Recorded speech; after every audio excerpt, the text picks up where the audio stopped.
श्री गुरु रविदास धर्मशाला में रविदास समाज हुआ एकजुट। विधायक अशोक अरोड़ा के समर्थन में हुए लामबंद। बैठक के दौरान समाज के लोग बोले, भाजपा समर्थित कुछ चुनिंदा लोग अपनी राजनीति चमकाने के लिए पूरे समाज को कर रहे बदनाम। उन्होंने कहा, समाज के सिर्फ 4 लोगों के पास पूरे समाज का नहीं है ठेका।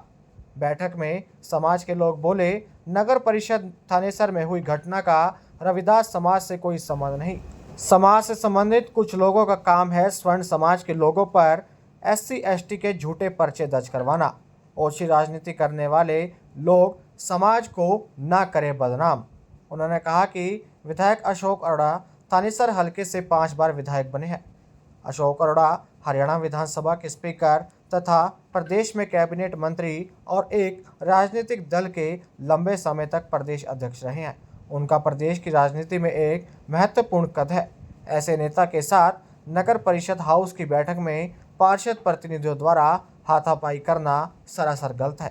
समाज के लोगों ने कहा, इस घटना से रविदास समाज का कोई लेना देना नहीं। बैठक के दौरान समाज के लोग बोले, अभी तक जो वीडियो देखने में आए हैं उनमें से नगर परिषद चेयरपर्सन माफी ढांडा के साथ कोई घटना नहीं हुई, बल्कि वह तो स्वयं मान रही हैं कि इस बैठक में वह देरी से पहुंची और जब वह पहुंची तो पहले ही विधायक अशोक अरोड़ा और नरेंद्र शर्मा निंदी के बीच झगड़ा हो रहा था। समाज की महिलाओं ने कहा कि जो महिला पार्षद हैं उन्हें ही बैठक में बैठने का अधिकार है। पार्षद प्रतिनिधियों के नाम पर पुरुषों को बैठक में शामिल होने का कोई अधिकार नहीं। रविदास समाज के लोग बोले, नगर परिषद चेयरपर्सन माफी ढांडा हमारे समाज की बेटी है। अगर उनके साथ कोई इस प्रकार का दुर्व्यवहार हुआ है तो उन्हें पूरे समाज के सामने आकर अपनी बात रखनी चाहिए थी। पूरा समाज उनका साथ देता, मगर ऐसा कुछ नहीं हुआ। सिर्फ चुनिंदा लोगों ने धर्मशाला में आकर बिना किसी को बताए, बिना समाज की राय लिए अपनी बैठक कर ओछी राजनीति की। देखिए, कल कुछ असामाजिक तत्वों ने बाबा साहब अम्बेडकर के सामने पुतला फूकने का काम करा अशोक अरोड़ा जी का। आज पूरे समाज के वरिष्ठ लोग, बुद्धिजीवी लोग इकट्ठे हुए हैं। इन लोगों ने उसका आज एक निंदा प्रस्ताव पास किया। भी घोर निंदा इस बात की। इन लोगों ने ये अपनी मर्जी से किया। 4 लोग थे, इन्होंने कहा भी पूरे रविदास समाज की तरफ से है। ऐसा नहीं था, ये सिर्फ 4 लोगों की मर्जी का काम था। हमारा पूरा रविदास समाज इस बात का निंदा करता है कि इन्होंने जो कृत्य किया वो बहुत गलत किया। और बात अशोक अरोड़ा की है। श्री अशोक अरोड़ा जी बुद्धिजीवी, बहुत अच्छी छवि के नेता है। और जो उनकी जो कमेटी में जो बात हुई थी, हमारा उससे कोई लेना देना नहीं है। बात ये कहते हैं भाई माफी ढांडा के सामने गाली दी गई है। माफी ढांडा ने खुद अपने बयान में बोला कि जब ऐसा झगड़ा हो रहा था उस टाइम मौके पर थी ही नहीं। फिर सामने गाली देने का मतलब ही नहीं बनता। ये कुल मिला के श्री अशोक अरोड़ा की छवि को खराब करने का कार्य करा जा रहा है। और ये पूरे शहर को पता है, पूरे मीडिया को पता है और आम जनता को पता है भी किसकी सहाय पे हो रहा है, ये किसकी सहाय पे हो रहा है। अशोक अरोड़ा बहुत बढ़िया आदमी, बहुत आदमी अच्छा नेता है, समाज से भी है, सुख दुख में पड़ने वाला है। और मेरे समाज के लोग को तो बहुत ज़्यादा ख्याल रखता है, बहुत सम्मान करता है मेरे समाज के लोगों का। आज नहीं, हाँ, अरोड़ा जी के समर्थन में कि भाई उन्होंने कल कहा भी अशोक अरोड़ा जी के ऊपर अब वो SC/ST लगाओ। इन कुछ ब्लैकमेल लोगों ने हमारे समाज को बदनाम करने का काम कर दिया। छोटी सी बात हो SC/ST लगा दो, इससे पता क्या हमारा कानून भी कमज़ोर पड़ता है और दूसरी बरादरी के लोग भी कल हमारे साथ कैसे खड़े हो जाएंगे, झूठी सूची SC/ST लगाने का काम करेंगे।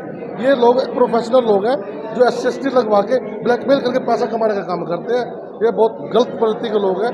हमारा आज इन लोगों के प्रति विरोध के मामले में मैं मीडिया को बुलाया था कि आम जनता, हमारे समाज के लोग जान सके कि इन लोगों से बच के रहें। बस 4 ही लोग हैं जी, ये 4 ही हैं। पूरे समाज का ठेका ले रहे हैं। आपने देखा आज पूरा सैकड़ों लोग बैठे थे, सैकड़ों लोग बैठे थे, वो सिर्फ 4 आदमी थे। और के मेंबर भी हैं यहाँ पे। और जनता का चुनाव, जो हमारा समाज का चुनाव, हमारा प्रधान है सूरजपाल नरवाल जी ने आज उस बात का बोल भी दिया। वो तो बैकडोर से बैठे हुए लोग हैं, यहाँ पे बैकडोर से बैठे हुए लोग हैं। उन्हें कोई महत्व नहीं है, उन्हें कोई वैल्यू नहीं है। आज के जो मीटिंग बुलाई गई थी यहाँ पर, ये इस मुद्दे पे बुलाई गई थी। कल यहाँ पर समाज के कुछ चुनिंदा लोग जो बीजेपी के खास आदमी थे, उन्होंने आकर माननीय अशोक अरोड़ा जी, जो हमारे समाज से कई बार मतलब कि यहाँ लोकल क्षेत्र से विधायक मंत्री रह चुके हैं, स्पीकर रह चुके हैं, और प्रदेश अध्यक्ष किसी पार्टी के कई बार रह चुके हैं। तो जो जिस बात पे लेके उन्होंने उसका पुतला फूका है वो हमारे यहाँ की चेयरपर्सन है जिसका नाम श्रीमती माफी डांडा है। माफी डांडा ने उस दिन ये बात कही थी, अपने बयान जाहिर करे हैं भी, जब मैं मीटिंग में गई थी मैं 10 मिनट लेट हो चुकी थी और जब मैं अंदर पहुंची थी तो उस समय विधायक और एक पार्षद का आपस में लड़ाई झगड़ा चल रहा था। तो जैसे ही मैंने उनका लड़ाई झगड़ा देखा तो मैंने वहां पर मीटिंग को तुरंत प्रभाव से कैंसिल कर दिया है और मेरे साथ कोई लड़ाई झगड़ा या कोई जाति सूचक शब्द या किसी प्रकार की कोई अप्रिय घटना नहीं घटी है। लेकिन कल कुछ बीजेपी के 2-4 लोग जो हमारी संस्था के भी मेंबर शायद एक या दो नहीं हैं, वो 2 बंदे बाहर से थे, उन्होंने आके बिना समाज की मीटिंग बुलाए तो अपने आप को यहाँ पर अडोक कमेटी पर यहाँ पर प्रशासक लगा हुआ है और वर्तमान में कार्यवाहक कमेटी है जिसका मैं ज्वाइंट सेक्रेटरी हूँ और हम यहाँ पर हमारा प्रधान है वो सूरजभान जी प्रधान है और यहाँ पर मतलब कि अडोक मतलब कि सिर्फ प्रशासक लगा है जिसकी चुनाव प्रक्रिया चालू है। तो उसके बीच में आके आनंद फानन में मतलब गलत तरीके से माननीय अशोक अरोड़ा जी का यहाँ पर पुतला फूका है जिसकी हम कड़े शब्दों में निंदा करते हैं। और मतलब कि यहाँ पर जो माफी डांडा है उसने भी कोई हमारे से कोई लीडर में या कोई हमारे से ये बात नहीं कही है कि आप मेरा साथ दो। तो अगर हमारे समाज के साथ कोई किसी प्रकार की घटना घटती है तो हम उसके साथ 24 घंटे तत्पर सेवा में रहेंगे। और धर्मशाला की सबसे प्रदेश की धर्मशाला है, मैं धर्मशाला का होने के नाते इस जो कल का मुद्दा था इसकी कड़ी निंदा करता हूँ। जय भीम, जय भारत, जय संविधान। मैं अशोक अरोड़ा जी मतलब कि जो हमारे यहाँ के लोकल विधायक हैं हम उनका सम्मान करते हैं। बताना चाहूँगी कि आज जो हमारा समाज इकट्ठा हुआ है, ये जो कल पुतला फूका है, हमारे समाज के 3-4 लोगों ने इकट्ठे होकर पुतला फूका है और समाज को कोई मैसेज नहीं था, कोई फोन नहीं था, तो इसलिए हम उनकी निंदा करते हैं और हमें कोई फोन नहीं किया गया। हम भी समाज में हैं, जैसा कि हाउस में अशोक अरोड़ा जी और निधि शर्मा के बीच लड़ाई हुई है। माफी डांडा हमारी बहन है, हम उसकी इज्जत करते हैं, लेकिन इन लोगों ने ये सोच लिया कि हमारे समाज को अरोड़ा जी ने ऐसा कुछ भी नहीं कहा माफी डांडा को, क्योंकि उन दोनों के बीच अगर लड़ाई होगी तो गाली गलौज भी होगा। उनके समाज की लेडीज़ भी तो वहाँ बैठी हुई थी, माफी डांडा अकेले थोड़ी थी, उन सब की लेडीज़ भी वहाँ बैठी हुई थी। अगर गाली गलौज हुई है तो उन दोनों के बीच में आपस में हुई है, माफी डांडा को कुछ नहीं बोला अरोड़ा जी ने। ये इन सब की गलत बात है। ये अपनी राजनीति चमकाने के चक्कर में 4 लोग इकट्ठे होके अरोड़ा जी का पुतला फूंक रहे हैं। हम उसकी निंदा करते हैं और हम अपने समाज के साथ हैं, हम अपना भाईचारा बना के रखेंगे। जय भीम, जय भारत। नमो बुद्धाय। मेरा नाम संतोष बाला है और मैं यहाँ मंदिर में जो है डेलीगेट हूँ। ना मैं कांग्रेस की हूँ, ना मैं बीजेपी की हूँ, मैं किसी की नहीं हूँ। जो भी हम वीडियो देख रहे हैं, यूट्यूब पे देखी हमने वीडियो, पता लगा है हमारे को, जैसे हम देख रहे हैं तो ये बहुत ही एक शर्मनाक निंदनीय घटना है। ये जो हम देख रहे हैं ऐसे जो है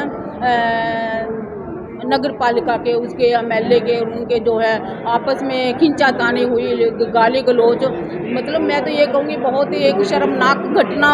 ऐसे जो है इलेक्टेड आदमियों को, इनको चुनिंदा आदमियों को शोभा नहीं देती है। अपना जो है मार पिटाई, गाली गलौज कानून अपने हाथ में नहीं लेना चाहिए।